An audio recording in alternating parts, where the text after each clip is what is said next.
Hi friends, last లెక్చర్లో WordPress ఎలా install చేయాలో తెలుసుకున్నాం.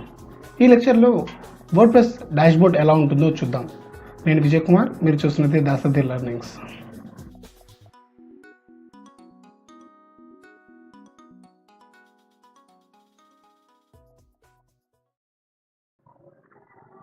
హాయ్ ఫ్రెండ్స్, లాస్ట్ లెక్చర్లో వర్డ్ప్రెస్ని ఎలా ఇన్స్టాల్ చేయాలో చూసాం కదా. ఈ లెక్చర్లో వర్డ్ప్రెస్ డాష్బోర్డ్ ఎలా ఉంటుందో చూద్దాం. Local host, new site. So ఇది మనం పెట్టుకున్నటువంటి ఫోల్డర్ వర్డ్ప్రెస్ ఇన్స్టాల్ చేసినటువంటిది. సో వర్డ్ప్రెస్ని మనం లాగిన్ అవ్వాలి అనుకుంటే లోకల్ హోస్ట్, మనం ఇచ్చినటువంటి నేమ్, తర్వాత /wp-admin అనేటువంటి ఒక URL ఇవ్వాలి. సో ఇది మనం క్రియేట్ చేసినటువంటి వెబ్సైట్. సో ఇది డాష్బోర్డ్లోకి లాగిన్ అవ్వడానికి వచ్చేటువంటి వర్డ్ప్రెస్ లాగిన్ స్క్రీన్. సో ఇందులో మనం ఇచ్చినటువంటి యూజర్ ఐడి, పాస్వర్డ్స్ని ఎంటర్ చేసి లాగిన్ అయితే మనకి అడ్మిన్ డాష్బోర్డ్ అనేది వస్తుంది. సో ఇక్కడ మీరు చూసేటువంటిది సో దీన్నే వర్డ్ప్రెస్ డాష్బోర్డ్ అంటారు. సో ఇక్కడ మనకి ప్రతిదీ కూడా సో ఈచ్ అండ్ ఎవ్రీథింగ్ ఈజీగా ఉంటుంది, చాలా క్లియర్. జస్ట్ దాని గురించి మనం తెలుసుకుంటే చాలు. ఇక్కడ కనుక మీరు చూసినట్లయితే ఈ మొత్తాన్ని కూడా వెల్కమ్ స్క్రీన్ అంటారు. సో డాష్బోర్డ్కి సంబంధించినటువంటి హోమ్ అనమాట ఇది. సో ఇక్కడ మీరు చూసారా, డాష్బోర్డ్ హోమ్ అప్డేట్స్.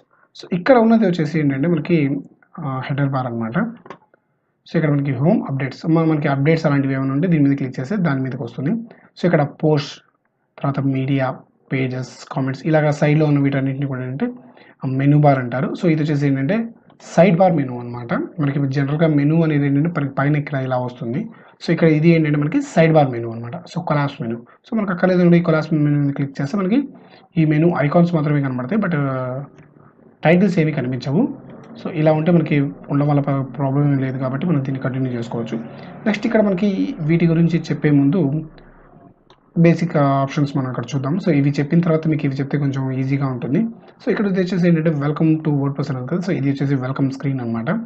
సో ఇందులో మీకు కస్టమైజ్ యువర్ సైట్ ఉంది. సో మనం మన వెబ్సైట్ యొక్క థీమ్స్ లేదా థీమ్స్ని చేంజ్ చేసుకోవాలన్నా, లేకపోతే మన వెబ్సైట్ని ఏమైనా చేంజెస్ విజిబుల్ మనకి కనిపించే చేంజెస్ ఏమైనా చేసుకోవాలన్నా, అలాంటి వాటికి అన్నిటి కోసం మనం దీన్ని యూజ్ చేయడం అనేది జరుగుతుంది. So right your first blog post, అంటే ఇంతవరకు మనం ఏమీ రాయలేదు కాబట్టి రైట్ యువర్ ఫస్ట్ బ్లాగ్ అని వస్తుంది. Next add an about page, ఒక పేజ్ని క్రియేట్ చేసుకొని so view your site. So view your site అంటే మనకి ఇదే పేజ్లో మన యొక్క వెబ్సైట్ అనేది ఓపెన్ అవుతుంది. సో ఇది ఇలాగా కొన్ని మనకి ఆప్షన్స్ ఉన్నాయి. సో అన్నిటి గురించి చూద్దాము. సో ఇక్కడ హోమ్ అనేది కనుక మనం చూసుకున్నట్లయితే హోమ్ అనేది క్లిక్ చేస్తే మనకి ఇదే ఇండెక్స్ పేజ్ అనేది మనకి వస్తుంది. నెక్స్ట్ అప్డేట్స్ అని మీద క్లిక్ చేస్తే ఇక్కడ మనకి ఆల్రెడీ అప్డేట్ 1 అని కనిపిస్తుంది. సో వర్డ్ప్రెస్ అనేది 4.9.3కి అప్డేట్ అయింది. సో ఇప్పుడు దీంట్లో ఇన్స్టాల్ చేసినటువంటి వర్షన్ వచ్చేసి 4.9.2. సో అప్డేట్ చేసుకోమని చెప్పి మనకి చూపిస్తుంది. సో ఇది మన చేసుకున్న పర్వాలేదు, ఆటోమేటిక్గా పెట్టుకున్న ప్రాబ్లం ఉండదు. సో ప్లగిన్స్ కానీ థీమ్స్ కానీ అలాంటివి ఏమైనా ఉంటే ఇక్కడ మనకి అప్డేట్ చేసుకోమని చూపిస్తుంది అనమాట. Next post. సో ఇక్కడ మనం వర్డ్ప్రెస్లో పోస్ట్ పేజ్ 2 టైప్స్ ఆఫ్ ఇవి ఉంటాయి. పోస్ట్లు ఏంటంటే మనం బ్లాగింగ్లో రెగ్యులర్గా పోస్ట్లు అవి పెడుతూ ఉంటాం కదా, వాటిని పోస్ట్లు అంటారు. సో పేజెస్ ఏంటంటే స్టాండర్డ్ పేజెస్, అబౌట్ అస్ గురించి లేదా సర్వీసెస్ గురించి, తర్వాత కాంటాక్ట్ అస్, హోమ్, ఇలా వీటన్నిటిని ఏంటంటే పేజెస్ కింద చెప్తారు. సో ఒక్కొక్క దాని గురించి ఒక్కొక్క డీటెయిల్డ్ వీడియో లెక్చర్ని ప్లాన్ చేయడం జరిగింది. సో వాటి గురించి వివరంగా తెలుసుకుందాం.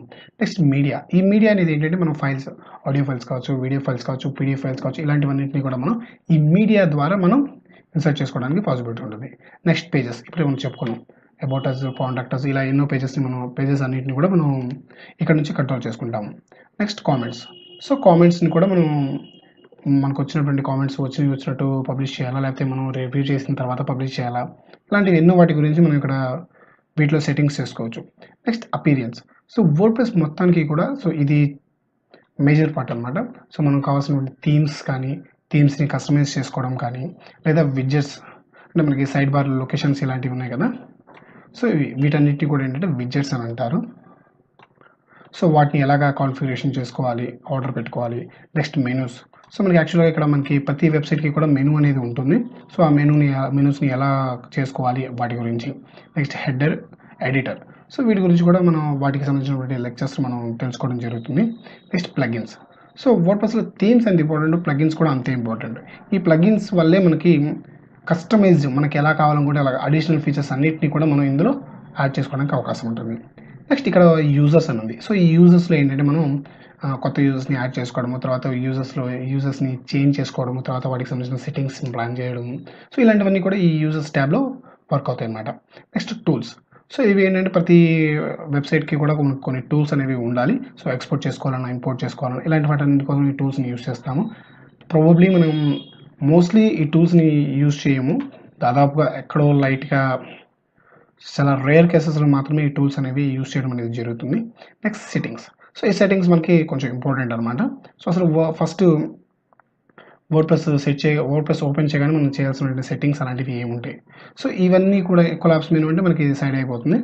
సో ఇవి ఈ మెనూకి సంబంధించినటువంటి ఇవి.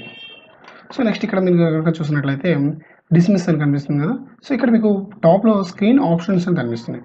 ఇక్కడ మనకి ఎట్ ఎ గ్లాన్స్ అంటే ఇక్కడ ఈ పర్టిక్యులర్ టాపిక్ అనమాట. సో మీకు ఈ వెల్కమ్ స్క్రీన్ అక్కర్లేదు అనుకుంటే దీన్ని గనక చెక్ బాక్స్ మీద కనుక క్లిక్ చేస్తే ఈ వెల్కమ్ స్క్రీన్ అనేది కనబడకుండా పోతుంది. సో ఇక్కడ మీకు ఏవి కావాలనుకుంటే వాటిని మీకు తగ్గట్టుగా మీరు చేంజ్ చేసుకునే ఫెసిలిటీ డాష్‌బోర్డ్‌లో మీకు కావాల్సినట్టుగా చేసుకునే పాసిబిలిటీ ఉంటుంది. So at a glance. So ఏంటంటే మీకు కంప్లీట్ మీ వెబ్‌సైట్ మొత్తంలో ఎన్ని పేజెస్ ఉన్నాయి, ఎన్ని పోస్టులు ఉన్నాయి, సో ఆ పోస్టులకి ఎన్ని కామెంట్స్ వచ్చాయి అనేవి మొత్తం కూడా మీకు ఇందులోనే తెలిసిపోతుంది. తర్వాత యాక్టివిటీ. సో యాక్టివిటీ అంటే మనకి వచ్చినటువంటి పోస్టులకు సంబంధించినటువంటి కామెంట్స్ కావచ్చు, తర్వాత లైక్స్ కావచ్చు ఇలాంటివన్నీ. Next quick draft. సో ఈ క్విక్ డ్రాఫ్ట్ అనేది ఏంటంటే ఇప్పుడు మనం ఒక పర్టికులర్ టాపిక్ గురించి మనం బ్లాగ్‌ని రాస్తున్నాము. లేదా ఒక ఆర్టికల్ అనేది రాస్తున్నాము. సో అది రాసేటప్పుడు మనకి ఏమన్నా ఒక థాట్ వచ్చిందనుకోండి. సో దాన్ని ఇక్కడ మనం ప్లేస్ చేసుకొని తర్వాత దాన్ని మనం సేవ్ చేసుకోవచ్చనమాట. సో దానికోసం క్విక్ డ్రాఫ్ట్ అనమాట. Next WordPress events and news. So వర్డ్‌ప్రెస్‌లో వచ్చేటువంటి లేటెస్ట్ అప్డేట్స్ కానీ అలాంటి వాటన్నిటి గురించి ఇక్కడ వర్డ్‌ప్రెస్‌కి సంబంధించినటువంటి ఈవెంట్స్ అండ్ న్యూస్ అలాంటివి ఏమైనా ఉంటే దాని గురించి తెలియజేస్తుందనమాట. Next welcome screen. సో ఇది కంప్లీట్‌గా ఇది. సో ఇక్కడ మనం చూసినట్లయితే మన అడ్మిన్ యూఆర్ఎల్‌ని మనం ఏదైతే ఇచ్చామో అది, తర్వాత edit my profile, logout. So ఇది కంప్లీట్‌గా మనం దీనికి సంబంధించినటువంటి డాష్‌బోర్డ్‌కి సంబంధించినటువంటి డీటెయిల్స్ అనమాట. ఇది ఈ వీడియో. సో నెక్స్ట్ లెక్చర్‌లో అసలు వర్డ్‌ప్రెస్ వెబ్‌సైట్‌ని ఎలా సెట్ చేసుకోవాలి, సో సెట్టింగ్స్ ఏం చేంజ్ చేసుకోవాలి, తర్వాత పేజెస్ అలాంటివి ఎలా యాడ్ చేసుకోవాలి అనే వాటి గురించి సిరీస్‌గా ఒక కంప్లీట్ సిరీస్‌ని మీకు డిజైన్ చేయడం జరిగింది. సో నెక్స్ట్ లెక్చర్‌లో కలుద్దాము. Thank you for watching Dasari learnings. ఈ వీడియో సిరీస్ కనుక మీకు నచ్చినట్లయితే మీ ఫ్రెండ్స్‌కి కూడా షేర్ చేయండి. Thank you.